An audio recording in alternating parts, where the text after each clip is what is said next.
देवर भाभी लव कहानी में पढ़े कि कैसे मेरी भाभी ने मेरे पप्पू की मालिश करके बाका जवान बनाया। वे जवान होने तक मुझे नी बस्तर करके मालिश करती रही। दोस्तों, मेरा नाम रेवती रमन है, लेकिन सभी लोग प्यार से मुझे रम्मू बुलाते हैं। मैं दादरी का 21 वर्षीय नौजवान हूँ। इसलिए सबसे पहले मैंने आप सभी को अपना परिचय देना आवश्यक समझा। मैं अब अपनी देवर भाभी लव कहानी पर आता हूँ। दोस्तों, मेरा घर गांव से कुछ दूर हटकर एकांत में है। मेरे घर में मेरे भैया और भाभी हैं। भैया की जॉब उनकी शादी के पहले से ही विदेश में है और वो साल में एक ही बार घर आते हैं। बताते हैं कि जब मैं छोटा था तभी एक कार एक्सीडेंट में पिताजी की मृत्यु हो गई थी, लेकिन पिताजी मेरे भैया की शादी पहले ही कर गए थे। भैया भाभी को एक बेटी हुई थी जो किसी भयंकर बीमारी से कई साल पहले चली गई थी। तब के बाद उन दोनों ने किसी बच्चे को जन्म नहीं दिया। जब मैं छोटा था तो माँ मेरी कभी देसी घी से तो कभी सरसों के तेल से मेरी मालिश करती थी, क्योंकि मैं उस समय बहुत कमजोर था।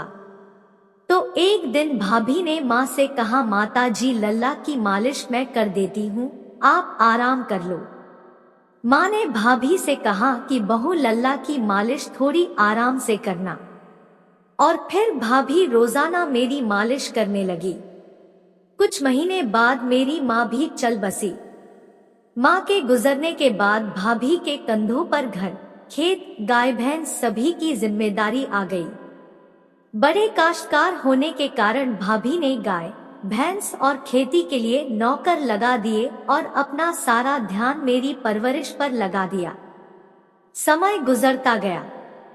माँ के गुजरने के बाद भी भाभी ने मेरी मालिश करना जारी रखा ताकि मैं जवान हो जाऊं और किसी से कमजोर न रहूं। मैं बड़ा हो रहा था, लेकिन भाभी ने मेरे शरीर की मालिश करना नहीं छोड़ा।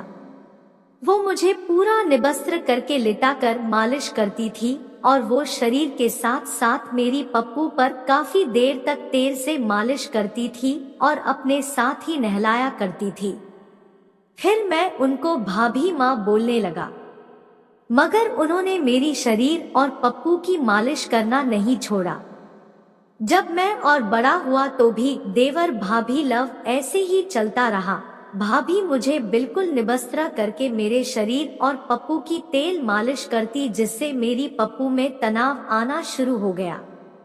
लेकिन अब मुझे भाभी के सामने बिल्कुल निबस्त्रा होने में शर्म आती थी। भाभी हमेशा ये कहकर डांट देती थी कि जब मैं 2.5 साल का था तब से वो मेरे शरीर और तेरी पप्पू की मालिश कर रही है। बस फर्क ये है कि उस समय ये नुनू छोटी सी थी और अब बड़ी हो गई है। फिर वो कहती, तो क्या हुआ, मैं तेरी माँ हूँ, इसलिए मुझसे क्यों शर्माता है? जल्दी से अपनी निक्कर उतार और मेरा समय नष्ट न कर। फिर वो मेरा निक्कर उतार कर मुझे लिटाकर मेरे शरीर और मेरी पप्पू की घंटों के हिसाब से मालिश करती।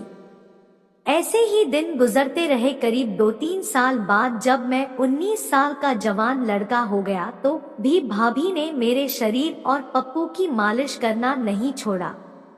तभी कुछ दिन बाद मुझे एनीमिया की शिकायत हो गई, तो हर महीने 3 से 4 यूनिट खून चढ़ने लगा। इधर पप्पू को लंबा मोटा करने वाली दवा और सिरप सुबह शाम देने लगी, लेकिन मैं पागल यही समझता रहा कि यह कैप्सूल और सिरप एनीमिया को दूर करने के लिए है।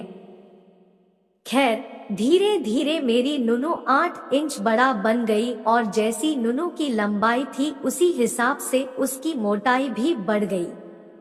लेकिन भाभी ने अभी भी तेल मालिश करना नहीं छोड़ा। कुछ दिन बाद हमारे बेसमेंट में एक करीब 22 साल की लड़की, जिसका नाम रजनी था, मेरठ से सिलाई सेंटर खोलने के लिए किराए पर रहने के लिए आ गई। एक दिन सर्दियों में धूप सेकने के लिए वो हमारे आंगन में आई, तब भाभी मुझे बिल्कुल निबस्त्र करके मेरी तेल मालिश कर रही थी और उनका हाथ मेरे पप्पू पर ही था। लेकिन भाभी को पता नहीं कि था वो अचानक से आ जाएगी क्योंकि उन्होंने उसे देखा नहीं था।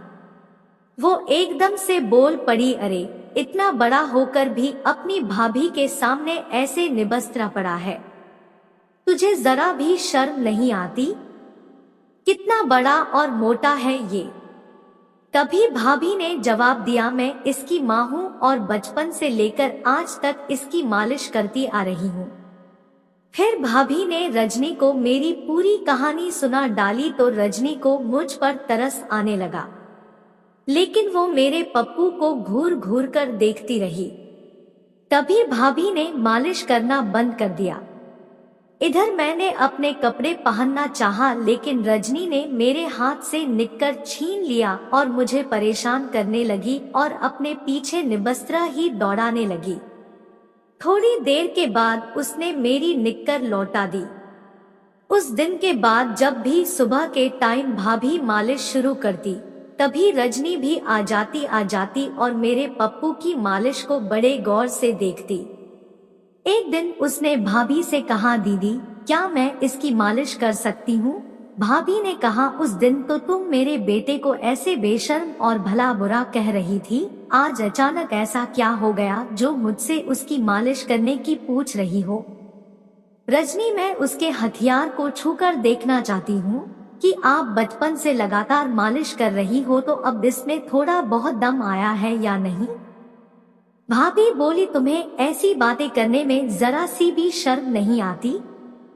मेरे ही सामने उससे कैसी बातें कर रही हो? फिर भाभी कुछ देर बाद उठकर अपने रूम में किसी काम से चली गई तो रजनी ने एकदम से मेरे पप्पू को पकड़ लिया और हाथ से उसकी त्वचा को पीछे करके देखने लगी। उसने जैसे ही गुलाबी ओ को बाहर निकाला, मुझे तेज दर्द हुआ। रजनी ने तभी उस पर तेल मल दिया और त्वचा को वैसे ही ऊपर कर दिया। फिर मैंने अपने कपड़े पहन लिए और क्रिकेट खेलने चला गया। एक दिन भैया सुबह सुबह विदेश से लौट आए। उस दिन भाभी ने मेरी मालिश नहीं की। तब भाभी ने रजनी को बुलाकर कहा कि जब तक भैया है तब तक वो ही मेरे पप्पू की मालिश कर दे, क्योंकि भैया कहीं भाभी के मालिश करने को गलत न समझ ले। रजनी मेरे पप्पू की मालिश करने के लिए तुरंत तैयार हो गई, जैसे उसे मुंह मांगी कोई मुराद मिल गई हो। एक बार भाभी किचन में भैया के लिए चाय बना रही थी, तभी मैं भी मौका पाकर अपने कमरे में गया और बिना निक्कर उतारे अपनी मालिश करने लगा। लेकिन तभी वहां रजनी आई और मेरा हाथ पकड़कर नीचे अपने बेसमेंट में ले गई और मेरा निक्कर उतारकर मेरे लॉलीपॉप को अपने मुंह में लेकर चूसने लगी। मेरा पप्पू एकदम से खड़ा हो गया। और दोस्तों, हमें रजनी धीरे धीरे सब कुछ सिखा दिया और वो अपने ऊपर टेस्ट भी कराया। और आगे की कहानी अगले वीडियो में जरूर सुने। आप लोग कमेंट करें और ऐसी कहानी देखने और सुनने के हमारे चैनल को सब्सक्राइब करें। धन्यवाद।